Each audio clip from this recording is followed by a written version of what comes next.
Anda masih menyaksikan Kompas Petang, saudara. Tersangka dugaan fitnah ijazah Jokowi, Roy Suryo, berharap pra-peradilan keduanya soal penggunaan pasal 32 Undang-Undang ITE bisa diputus tidak sah oleh hakim.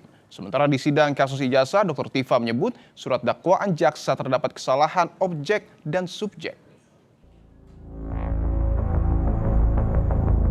Ayo kita bersama-sama. Musuh kita ada di luar sana. Musuh kita adalah ijazah palsunya Jokowi. Memulai sidang pra-peradilan atas penetapan dirinya sebagai tersangka kasus fitnah ijazah Jokowi pada Jumat kemarin, kubu Roy Suryo menantang Polda Metro Jaya untuk menguji bukti permulaan saat menerapkan pasal 32 Undang-Undang ITE yang hukuman maksimalnya 8 tahun penjara. Jika terbukti tidak sah, maka jaksa penuntut umum harus mencabut pasal 32 UU ITE dalam dakwaannya. Kami menantang Polda Metro Jaya untuk membuktikan dalam sidang pra-peradilan ini apakah mereka mempunyai bukti yang cukup atau tidak untuk menetapkan Mas Roy sebagai tersangka dengan pasal pidana yang ancamannya terberat, yaitu 8 tahun penjara. Ataukah jangan-jangan memang itu adalah suatu pasal entertain yang tidak diperkuat dengan bukti yang kuat, bukti permulaan yang cukup, atau dua alat bukti yang sah, hanya karena pelapornya adalah Insinyur Joko Widodo yang kita tahu adalah mantan Presiden Republik Indonesia. Dampak seriusnya adalah jaksa penuntut umum harus mengeluarkan pasal 32 dalam surat dakwaan. Di saat yang bersamaan, Roy kembali tegaskan, pasal 32 UU ITE berbeda dengan objek yang diteliti dalam perkara fitnah, yakni ijazah analog, bukan digital.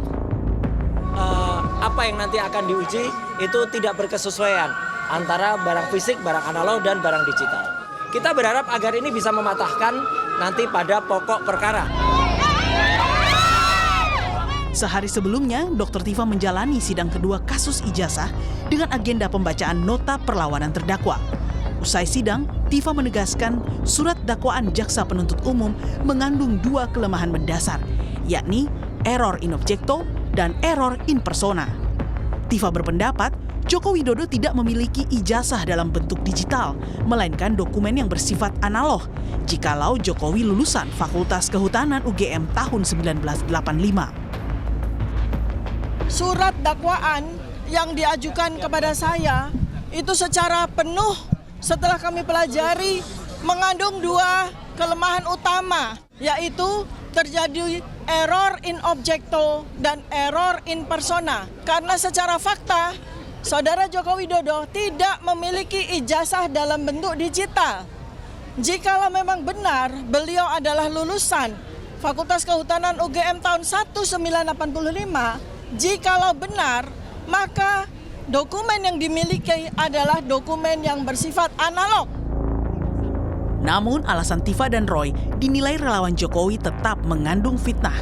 Pasalnya, ada pernyataan keduanya yang menyebut foto yang ada di ijazah bukanlah Jokowi, melainkan sosok yang bernama Dumatno. Ini bisa terbukti loh di 32 dan 35-nya. Kenapa saya bilang? Karena dia mau ngotak-atik foto Bapak Insinyur Joko Widodo menyamakan dengan Dumatno. Ini hati-hati. Sudah jelas mengatakan itu bukan foto Bapak Insinyur Joko Widodo tanpa penelitian yang jelas. Yang bahayanya saya apa sebutin dong bahayanya. Itu offset. Kenapa menuduh foto pemilik ijazah yang aslinya sudah diperlihatkan di dalam pada saat gelar perkara khusus, ya kan? Udah diperlihatkan dan itu milik Bapak Insinyur Joko Widodo. Putusan pra-peradilan atas gugatan Roy Suryo tentang penetapan pasal 32 Undang-Undang ITE yang menjeratnya akan menjadi penentu lolos tidaknya Roy dan Tifa dari jerat hukuman penjara maksimal 8 tahun. Tim Liputan Kompas TV.